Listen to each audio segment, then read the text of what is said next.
Hello guys! Welcome to my YouTube channel. Ngayon ay tuturuan ko kayo kung paano baguhin ang username sa Shopee. Una, pumunta lang tayo ng ating Shopee.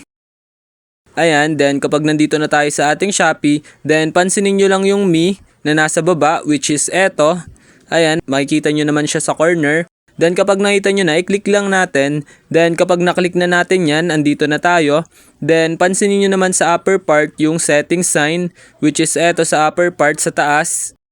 Ayan, then kapag nakita nyo na, i-click lang natin yung setting sign. Then kapag naklik na natin yung setting sign, then mapupunta na tayo dito sa account settings. Then pansinin nyo dito yung account and security, which is eto. Ayan, i-click lang natin. Then kapag nandito na tayo sa account and security, makikita nyo naman itong username, which is eto.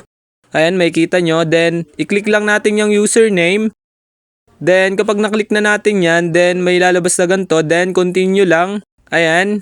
Then, kapag naklik na natin, mapupunta na tayo dito. Then, kapag nandito na tayo, ayan. Then, i-delete lang natin yung luma nating username. Ayan, delete lang natin. Then, maglagay tayo dito ng bagong username. Halimbawa, Funk222. Then, kapag nakapaglagay na kayo ng username nyo, then makikita nyo naman dito yung save.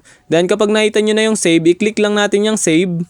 Ayan, then wait lang natin. Then, ayan, kung makikita nyo, napalitan na natin ang ating username dito sa Shopee.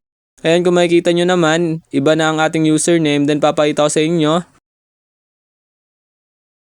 Then, ayan, kung makikita nyo, na iba na nga ang ating username, which is naging Funk222 na. Ibig sabihin na bago na nga.